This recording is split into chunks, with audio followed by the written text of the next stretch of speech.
Record গড়া সেঞ্চুরিতে স্বমহিমায় পুরনো রূপে লিটন মাঠে ঝুলেছেন সুপ্ত আগ্নেয়গিরির মতো ২২ গজে চালচলনে ছিলেন নীরব সাগর। তবে রাজশাহীর বোলারদের বিপক্ষে ব্যাটটা চালিয়েছেন নির্মমভাবে। লিটনের কাছে প্রশ্ন ছিল, তবে কি চ্যাম্পিয়ন্স ট্রফির দলে না থাকার ক্ষোভটা ব্যাট হাতেই ঝেড়েছেন?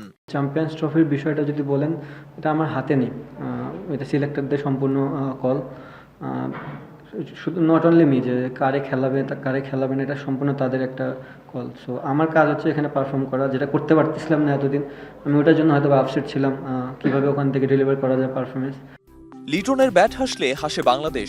তবে লম্বা সময় লিটনের ব্যাটে ছিল না রানের দেখা। কিন্তু কেন, কি কারণে রানের দেখা ছিল না? বাট নিজের কাছেও একটা অনেক বড় প্রশ্ন থাকে যে আমি কি ভালো ক্রিকেট খেলতেছি কিনা। আমার কাছে মনে হয়েছে যে আমার ক্রিকেট ইমপ্রুভ করা দরকার। আমার যদি ক্রিকেট ইমপ্রুভ করতে পারি, অবভিয়াসলি আমি পারফরমেন্স করলে মানুষ আমাকে ভালোবাসবে।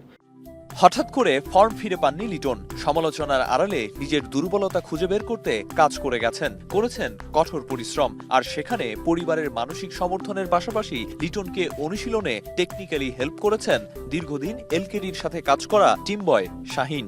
শাহিনের কথাটা যদি আমি বলি, অবশ্যই সে একটা ধরেন এই টিমে কাজ করতেছে যে আমাদের হেল্পিং হ্যান্ডের জন্য। বাট সে লাস্ট 3 বছরের মতন বা 4 বছরের মতন কুমিল্লার সাথে ছিল। সে আমার খেলাটাও দেখছে। জিনিসটা এমন না যে কোনো বয় দেখে যে সে খেলা বুঝবে না। যারা কন্টিনিউ প্র্যাকটিস করায় তারাও কিন্তু ছোট ছোট ইনফরমেশন দিতে পারে। তো আমার কাছে মনে হয়েছে ও ওইটুক ক্যাপাবল যে একটা ব্যাটসম্যানের কোথায় মিস্টেক হইতেছে বা কি হচ্ছে। খুব সহজ ভঙ্গিতে কথাগুলো বললেও লিটন জানেন, ফিরতে হলে ধারাবাহিক পারফর্ম করার বিকল্প নেই। আরিফুল ইসলাম সাহাব, এখন সিলেট।